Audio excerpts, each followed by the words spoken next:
The energy of the infinite self is the energy of the initiate. Nobody's going to understand that. Once you begin to get it, you're not going to be able to explain it to anybody, and you certainly aren't going to be able to show it to anyone.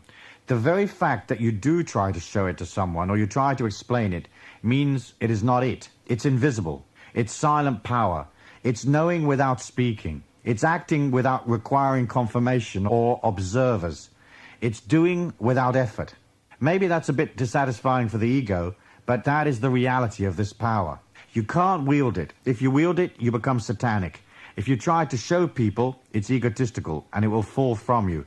It'll disappear through your fingers, like King Arthur's sword, Excalibur. The sword came from the Lady of the Lake. It came from the yin, from femininity, silence, quietness, the placid lake. Then because of confrontation and wars, and because of misuse, the Excalibur fell from Arthur's grip and returned to the lake.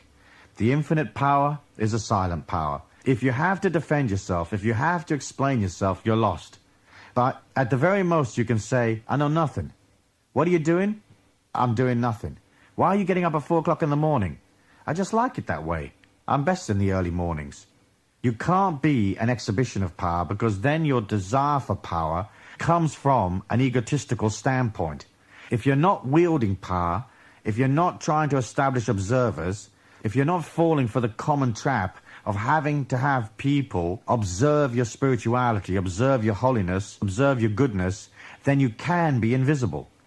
You can have an immense knowledge, an immense power, and when you're walking along, people don't know whether you're the greatest initiate that ever lived or the guy that works at the 7-Eleven. You can be inside yourself without promotion, without attempting to elevate yourself, without seeking observers.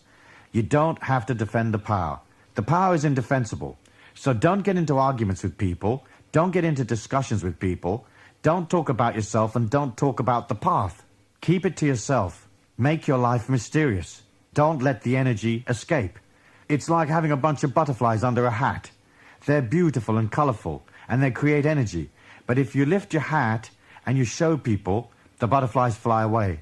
So from here on out, you have to learn to internalize what you know, as well as internalizing your life.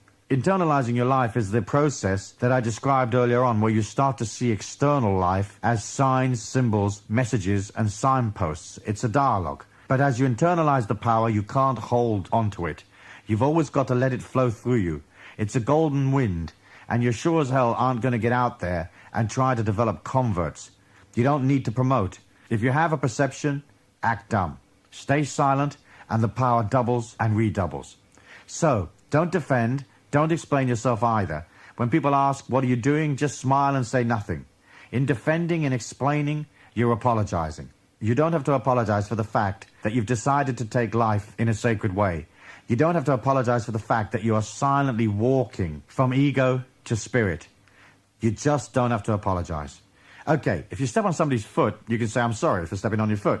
But what I mean is, don't apologize for your actions. Don't apologize for your beliefs. And don't apologize for the way that you may be developing a different perception. Because as you take on these 33 steps, you will become extremely different extremely quickly. Because it's not the way that ordinary people operate.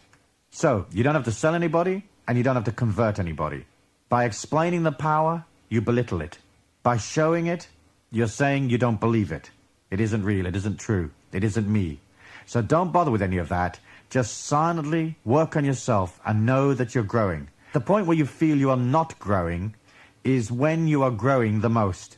When you engage the ego, when you think you're doing fantastically well, when you've got your saffron robes and you're clanking your little gong and everybody's watching, that's when you're not growing.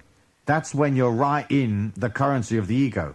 Establishing observers and admirers, people to watch you and say, isn't she beautiful? Isn't she amazing? Isn't he spiritual? Is a weakness. The fact is, take the power inside, don't defend it, don't apologize. And don't explain yourself to people. Just do what you do. The point here is to make your journey sacred and silent.